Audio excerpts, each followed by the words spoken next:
शेतकरी मित्रांनो नमस्कार. मी लहू लोंढे, नवभारत ॲग्रो इंडस्ट्रीज कोल्हापूर या कंपनीमार्फत काम करतो आहे. मी आज माळवाडी या गावामध्ये आहे. हा जो ऊस आपण पाहत आहे हा ऊस आहे 8632. हा खोडवा पीक आहे. याच्यामध्ये आपण एक महिन्यापूर्वी 12 ऑगस्ट 2023 मध्ये आपण एक व्हिडिओ बनवला होता की हे जे ऊस आहे याच्यामध्ये पिवळापणा दिसत होता. म्हणजे याच्यामध्ये जी डिफिशियन्सी आहे ते आपण कव्हर करण्यासाठी प्रयत्न केला होता. तर आज आपण जाणून घेऊया की हा ऊस कोणाचा आहे, त्यांचं नाव गाव विचारून घेऊया आणि काय फरक जाणवतो ते आपण प्रत्यक्ष शेतकऱ्यांकडून जाणून घेऊया. नमस्कार. नमस्कार. आपलं नाव गाव सांगा. मी अमित डेंबळकर, राणा माळवाडी, पोस्ट पडवी, तालुका दौंड, जिल्हा पुणे. अच्छा. आता आपण पाठीमागच्या वेळेस एक व्हिडिओ बनवला होता 12 ऑगस्टमध्ये. तर 12 ऑगस्ट ज्या दिवशी आपण आलो होतो त्या दिवशी ऊसामध्ये काय दिसत होतं तुम्हाला, किंवा आज आणि त्या दिवसामध्ये काय फरक जाणवतो तुम्हाला? नक्कीच फरक दिसतोय. 12 ऑगस्ट पूर्वीचा व्हिडिओ तुम्ही काढलेलाच आहे आपण व्हिडिओ. हो. त्यावेळेस पूर्णपणे ऊस हा पिवळा पडला होता. पिवळा म्हणजे जो असं वाटत होतं त्याला पूर्णपणे हुमणी पिकाचा प्रादुर्भाव झाला असं काय वाटत होतं. हां. पण प्रत्यक्षदर्शी तुमचं ज्यावेळेस आपण गाईडलाईन घेतलं त्यावेळेस तसं काही नव्हतं. काही जे घटक पाहिजे होते ते पिकांना ते काही नव्हते, ऊसाला घटक नव्हते मिळाले, त्याच्यामुळे तो पिवळा पडला होता. पण त्यावेळेची कंडिशन आणि आताच्या कंडिशनमध्ये जवळपास भरपूर फरक आहे, तो तुम्हाला व्हिडिओच्या माध्यमातून दिसतोय. तुम्हाला याच्यामध्ये आता पिवळापणा भरपूर दिसत होता, बरोबर ना? किती टक्के ऊस कव्हर झाला असं वाटतं तुम्हाला? जवळजवळ 99% ऊस कव्हर झालेला आहे. कुठं आहेत म्हणजे हा आपण बघूया. आता पूर्ण प्लॉट जर बघितलं एकसारखा पण आहे आणि काळोखी पूर्णपणे चांगली आहे. याच्या अगोदर मी व्हिडिओ जो काढला त्याच्यामध्ये बराच पिवळापणा होता. आणि आज तुम्ही समाधानी आहेत का? हा, एकदम समाधानी आहे. आता जे आपण नवभारत ॲग्रो इंडस्ट्रीज कंपनीची जी गायडन्स घेत आहे किंवा आता वरवणचं आपण नवभारत कृषी केंद्रामार्फत जी खतं वापरताय, हे खतं वगैरे तुम्हाला कसे वाटतात किंवा रिझल्ट वगैरे कसे येतं?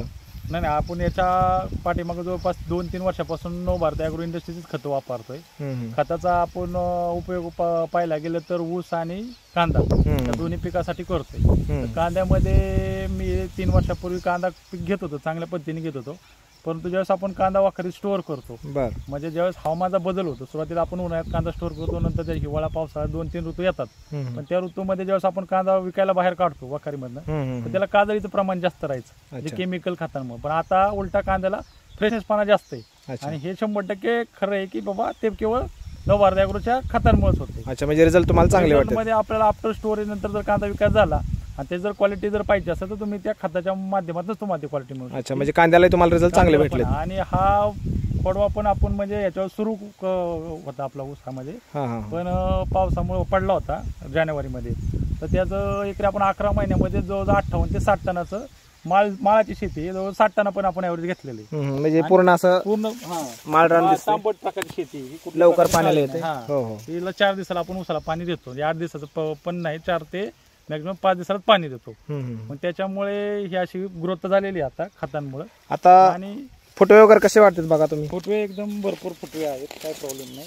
जशी ग्रोथ पाहिजे तशी ग्रोथ झालेली आहे. आणि बाकीचा रिझल्ट तुमच्या समोरच आहे. अच्छा, म्हणजे तुम्ही आता 3-4 वर्षापासून वापरतायत, रिझल्ट चांगले आहेत, समाधानी आहेत. अच्छा. आता तुम्ही जी प्रत्येक वर्षी शेती करायची त्याच्यामध्ये आणि याच्यामध्ये किती तफावत वाटली? आपण शेती करतो म्हणजे आपल्याला शेतीला पाणी देणं हे सगळं शेतकऱ्यांना माहिती असतं. पण ऍक्च्युअल पिकामध्ये, आपल्या मातीमध्ये किंवा आपल्या असणाऱ्या शेतामध्ये काय घटक कमी आहे ते आपल्याला कळत नाही. जोपर्यंत जसं आपल्याला आजारी पडल्या तर डॉक्टरचं आपण ॲडवाईस घेतो, तसंच शेताला पण पिकाला पण ॲडवाईसची गरज आहे. लोक वाच्यावर रासायनिक खतांचा वापर करून जे उत्पन्न पाहिजे तसं भेटत नाही. वेस्टेज खर्च म्हणतो आपण, तो प्रकार होतो. त्या रासायनिक खताच्या तुलनेत तेवढाच खर्च, पण 20% खत आपला खर्च कमी होतो नवभारतच्या खताने, पण त्याचा रिझल्ट 100% आपल्याला भेटतो. अच्छा, त्याच ठिकाणी मी एवढंच सांगू. ओके. आणि आपण इतर शेतकऱ्यांना सल्ला काय द्याल की बाबा तुम्ही जे शेतकऱ्यांना मी हेच सांगाल, ज्याच्याकडे वेळ नाही, ज्याच्याकडे वेळ पण आहे आणि वेळ पण नाही, त्या लोकांनी नवभारतशी जोडावं.